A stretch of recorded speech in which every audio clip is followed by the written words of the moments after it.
Isang panibagong hacking insidente naman ang naitala sa ahensya ng gobyerno kung saan naapektuhan ng Partnership Assistance Portal ng Department of Education.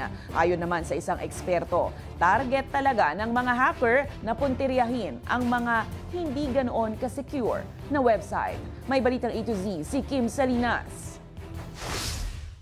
Yung portal natin para sa mga partners na gusto tumulong sa DepEd ay merong nangyayari na pag pumunta ka doon, na-redirect ka sa mga gambling sites. Isang panibagong hacking incident na naman ang naitala sa isa sa mga website ng ahensya ng gobyerno. Naapektuhan nitong May 20 ang Partnership Assistance Portal ng Department of Education na dinevelop ng isang third party. Hindi siya official website ng DepEd. Although ito kasi yung portal kung saan yung mga partners natin, kung sino man gustong tumulong sa DepEd, pwede nilang puntahan yung website to see yung menu of interventions, yung mga lugar kung saan pwedeng tumulong yung ating mga partners. Patuloy naman ang isinasagawang investigasyon ng DepEd at pakikipag-ugnayan nito sa DICT. Hindi kasi ito yung first time Nagsimula to be very honest, no?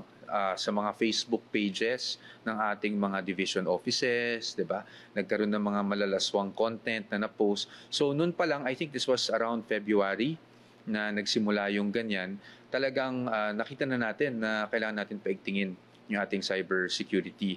Sa datos ng PNP Anti-Cybercrime Group, tumaas ng 21.84% ang insidente ng cybercrime sa bansa nitong unang quarter ng taong 2024. At isa nga rito ang hacking at identity theft. Ayon sa isang cybersecurity analyst, mas dumarami na ang hacking attempts ngayon. Ang Comelec natin nakakatanggap ng 400,000 attacks every month. So last year, 20,000 lang yun.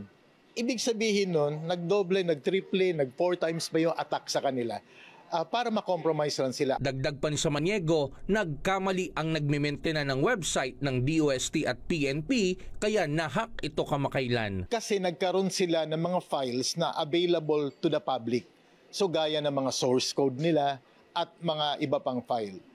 Pag pinakita mo yung source code mo, para mo pinakita yung mapa ng lugar mo.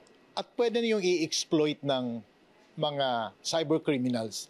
At dahil dito, pwede na mapasok yung system mo. Target daw ng mga hacker ang mga maliliit na kumpanya at mga website na may mahinang seguridad sa gobyerno man o sa pribado. Dapat meron tayong cyber hygiene.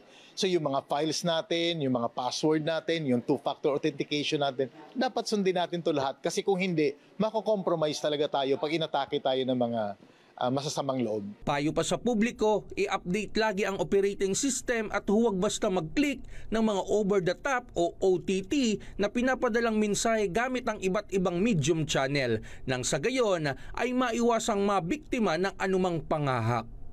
Para sa Balitang A to Z, Kim Salinas.